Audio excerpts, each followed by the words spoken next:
मंदिर के पूरे रास्ते में चारों तरफ घंटियां लगी हुई है यहाँ पे।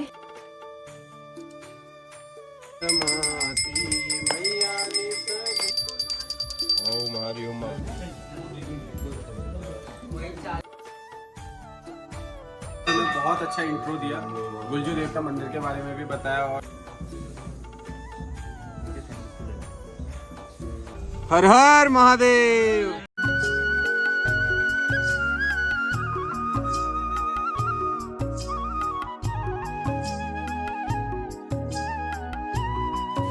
तो हेलो गुड मॉर्निंग दोस्तों, आज है 5 नवंबर और अभी मेरे व्लॉग की शुरुआत हो रही है घोड़ाखाल मंदिर की तरफ से। तो चलिए फिर यहीं से शुरू करते हैं। तो हेलो नमस्ते प्रणाम और पहला आप सभी को मेरा और जुली आप सभी को मेरा। तो होप आप सबके से एकदम बढ़िया होंगे और अपन लोग भी एकदम मस्त है। तो यहाँ से स्टार्ट कर रही है? हाँ, यहाँ से तो स्टार्ट कर रही हूँ।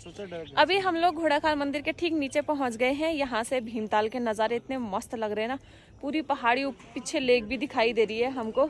यहाँ पे जो घोड़ाखाल मंदिर के नीचे जो दुकानें हैं वो तो कुछ आधी आधी खुली हुई है। आज ना सीन हो गया सुबह हमें 5 बजे से उठा दिया, हम तैयार नहा धो के बैठ रहे, हम फोन कर रहे, फोन ही नहीं उठा रहे। 7 बजे तक लगे हुए, फोन ही नहीं उठा रहे। बाद में कह रहे अभी हमारा देखते हैं, बताते हैं तुम्हें।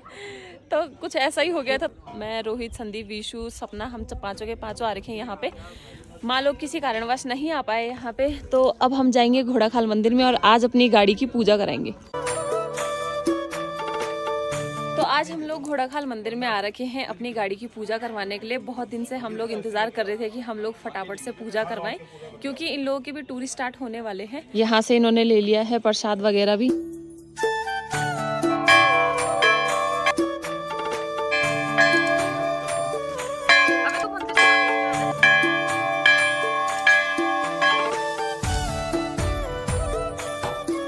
तो ये है मंदिर का सुंदर सा रास्ता। मंदिर के पूरे रास्ते में चारों तरफ घंटियां लगी हुई है यहाँ पे, इधर भी और बीच में भी, मतलब जो लोगों ने चढ़ाई होगी वो सारी घंटियां इधर लगी हुई है।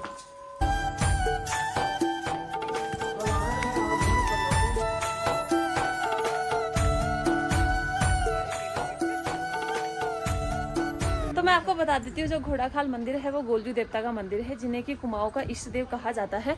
और यहाँ पे देखो भाई साहब, मुझे यहाँ मंदिर में इतना अच्छा लगता है ना, क्योंकि यहाँ पे घंटियाँ हैं। जिनकी विश पूरी हुई होगी ना, उनकी तरफ से घंटियाँ लगाई गई हैं। पूरे मंदिर को घंटियों से सजा रखा है। तो यहाँ से मंदिर शुरू हो गया है और यहाँ से एंट्री है। जब बहुत भीड़ होती है ना तो यहाँ तक पूरी लाइन लगती है और यहाँ से सीधा जाते हैं। ये है मुख्य मंदिर यहाँ का, ये वाला गोलजू देव का मंदिर। तो यहाँ से लाइन जाती है ना, यहाँ सीधा और इधर फिर होती है पूजा। मैं आपको आगे से दिखाऊंगी अभी।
आज हमारे मंदिर में अच्छे से दर्शन भी हो गए, क्योंकि आज भीड़ नहीं है। और अभी यहाँ पे सबके सब पीने लग गए हैं चाय, दर्शन करने के बाद अच्छे से। आप कहाँ से?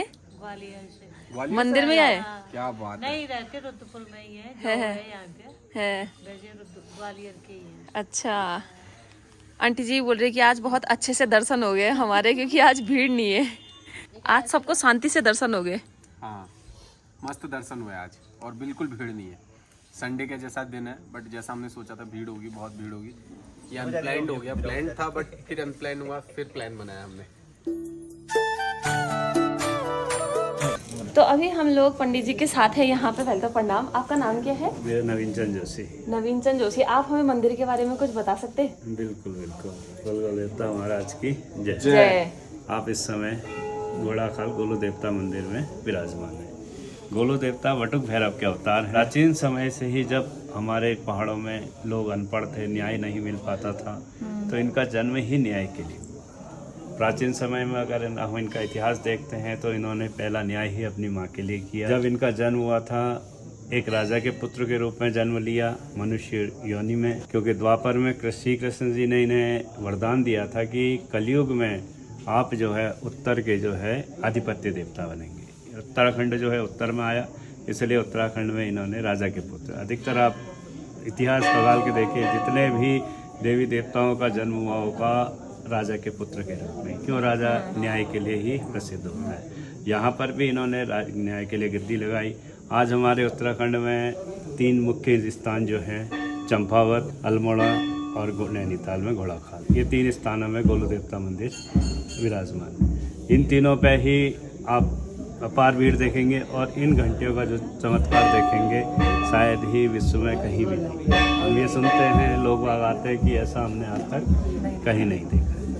तो लोग बाग आते हैं न्याय के लिए, अपनी गुहार लगा के जाते हैं, अपनी मन्नत मांग के जाते हैं, पूजा अर्चना करके जाते हैं। जब पूरी हो जाती फिर आते हैं, फिर अपने मनो के हिसाब से मन और वांछित फल प्राप्त करने के पश्चात अपनी घंटी चढ़ाएं, छत्र चढ़ाएं, अपने हिसाब से जो भी करते हैं लोग बाग यहाँ पर करके जाते हैं। यहाँ पे कौन कौन से मंदिर हैं अंदर? मंदिर तो गोलू देवता विराजमान है। मेन गोलू देवता हो गए, मेन में गोलू देवता है। गोलू देवता की स्वयंभू पिंडी है, आगे उनकी शक्ति है, पीछे उनकी मूर्ति रखी हुई है, बगल में दुर्गा माता की मूर्ति है अंदर जो मेन मंदिर के अंदर है। फिर कहते हैं कि जो कला मसान जाता है जहाँ पर खिचड़ी चढ़ती है, ये भी उन्हीं के अंश है, क्योंकि बटुक भैरव गोलू देवता जो हुए वो बटुक भैरव के अवतार हुए। यानी बटुक मतलब बालक रूप, भैरव के बालक रूप हुए बटुक भैरव। 8 भैरवों में से गौर भैरव माने जाते हैं, और दूसरे सामने जहाँ खिचड़ी चढ़ती है वो काल भैरव के अंश माने जाते हैं। अच्छा, ये बगल में माता काली है। तो कहते हैं कि देवताओं के बहन कलिंगा के पुत्र के रूप में इन्होंने जन्म लिया। अच्छा। और गोलू देवता जो है अरु और सैम जी हमारे वहाँ उनकी बहन भी, इसीलिए जब भी गोलू देवता का किसी पे अवतार लेता है तो वो मामू ही कहेंगे, देवताओं को मामू कहते हैं। मामू कहने का कारण ये हुआ कि ये देवताओं के भांजे कहते हैं। अच्छा। करो हरु के जो हुए ये हरु देवता और सैम देवता के भांजे हुए। जब जागरण वागरण होता है, जब जागर लगती है आप देखना, तो जिन पे अवतार होता तो वो मामू ही कहेंगे। और मेरे को ये पूछना था, जैसे ये खिचड़ी चढ़ाते, इसका मेन उद्देश्य क्या होता है खिचड़ी चढ़ाने का? हाँ, क्योंकि मैंने बहुत से आपको लोगों को उसको नहीं पता है आजकल के पहले टाइम ही में। बताया ना कि उन्हें भैरव का अंश माना गया है ना, काल भैरव का अंश माना गया। और जहाँ भी काल भैरव का मंदिर होगा वहाँ 2 चीज़ जरूर होगी, खिचड़ी भी चढ़ेगी और उनको बलि भी चढ़ेगी। अच्छा। क्योंकि काली को भी बलि चढ़ती है और भैरव को भी बलि चढ़ती है। मगर 2 भैरव होने के कारण गोलू देवता को दूधाधारी हुए। गोलू देवता दूधाधारी, उन्हें दूध का भोग लगता है, और मुषाण देवता को खिचड़ी और बलि चढ़ती है। अच्छा। तब यहाँ पे 2 होते हैं। और यहाँ पे बहुत भीड़ किस टाइम पे लगती है वैसे? भीड़ अधिकतर अब तो अधिकतर हमेशा ही रहती है। ये कह लीजिए नवरात्रों में ज़्यादा रहती है, और उधर मई जून जुलाई के टाइम पे ज़्यादा रहती है। अच्छा। नवरात्रे जब भी होंगे, चाहे शरद के हों, चैत्र के हों, और ज्येष्ठ के नवरात्रि हों, या दीपावली की नवरात्रि हों, गुप्त नवरात्रियों में भी बहुत भीड़ रहती है। अब पहले क्या था कि हमारे उत्तर के ही यहाँ के पहाड़ के ही लोग यहाँ पे आते थे, से जुड़ गए हैं कि जिसका दूसरा बने, इसलिए जो है आप जो भीड़ देखेंगे वो उन्हीं लोग ज़्यादा रहती है। क्यों? कोरोना के बाद शायद ही लोगों की आस्था जागृत हो गई है, और इस ओर जो है वो लोग आ गए कि भक्ति में ही शायद शक्ति है, उन्हें ये मान लिया। क्योंकि जिन लोगों ने कोरोना में मर के जिंदा होकर के निकले हैं ना, उन लोगों को तो पूरी आस्था हो, इनके अलावा और कुछ नहीं है संसार। बहुत बहुत धन्यवाद। पंडित जी ने हमें बहुत अच्छा इंट्रो दिया, गुलजू देवता मंदिर के बारे में भी बताया, और जो हमारी संस्कृति से लोग जुड़े हुए हैं, क्यों इतनी आस्था है गोलू मंदिर की। यहाँ पे लोग आते हैं, इतनी पर्चियाँ बांटते हैं और अपने घंटियाँ भी चढ़ाते हैं, बड़ी बड़ी घंटियाँ, बड़े बड़े छत्र चढ़ा के जाते हैं जब उनकी मनोकामनाएं पूरी हो जाती है। तो पंडित जी एक बार बहुत बहुत धन्यवाद आपको। नमस्कार पंडित।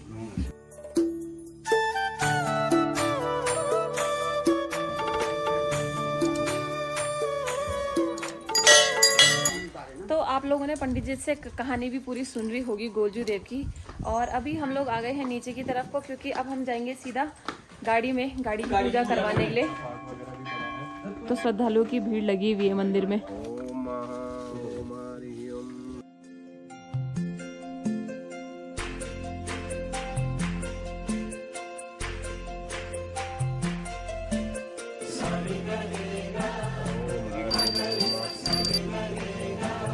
धन्य धन्य बेटी, बदली बार जल्दी से खा रहा है ना।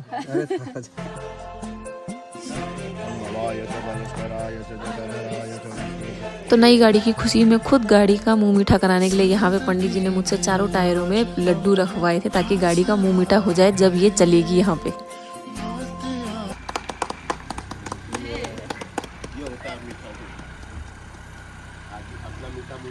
आगे लगा ले गाड़ी में, उनको जाने दे, आगे लगा। और गाड़ी में हमारे भोलेनाथ जी भी लग गए हैं देखो। और हमने भोलेनाथ जी के लिए खरीदी है यहाँ पे से रुद्राक्ष की माला।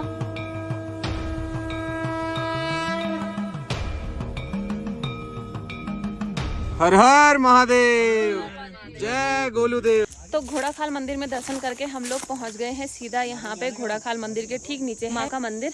तो हम लोग यहाँ पे पहुँच गए हैं, क्योंकि जब भी घोड़ाखाल मंदिर में जाते हैं ना, तो उनके बाद यहाँ आना जरूरी होता है। इनके दर्शन किए बिना यहाँ से नहीं जाते। तो चलो फिर यहाँ चलते हैं अब।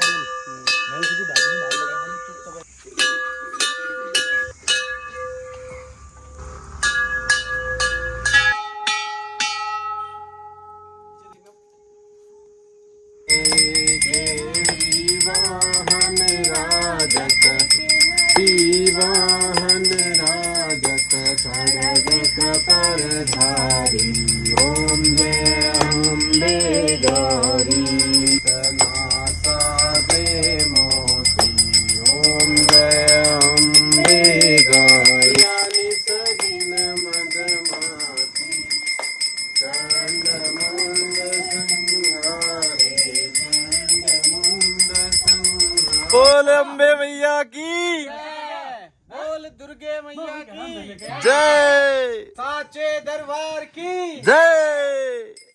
तो ये है यहाँ पे माता दुर्गा के मंदिर का प्रांगण पूरा, जहाँ पे वो है दुर्गा माता का मंदिर है। और यहाँ पे देखो बहुत से लोग आते होंगे ना, तो यहाँ पे माता रानी की चूड़ियाँ सब सजा रखी है पेड़ पे, मतलब चढ़ा रखी है यहाँ पे। क्या वर्ड में?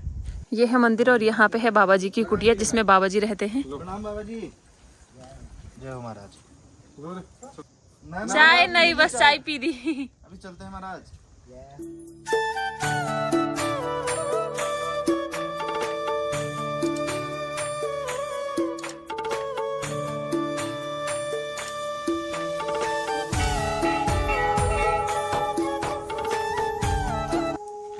तो आप लोग भी ये प्रसाद ग्रहण कर सकते हैं मेरे हाथ से ऐसे। मैंने पहले भी प्रसाद ले लिया था, तो इसलिए मैंने एक हाथ ऐसे किया था।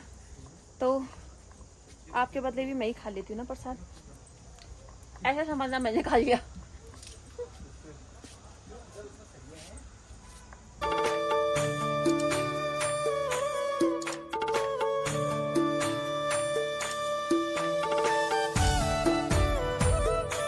तो चलो भाई, अब हम चलते हैं सीधा घर की तरफ को। आज हमारे ना बहुत अच्छे से दर्शन हो गए मंदिर में, बिल्कुल भीड़ नहीं मिली हमको। मतलब इतने अच्छे दर्शन बहुत कम होते हैं, क्योंकि बहुत भीड़ रहती है मंदिर में। तो फटाफट जो पंडित जी लोग भी हैं वो भी फटाफट करते हैं, क्योंकि बहुत भीड़ रहती है।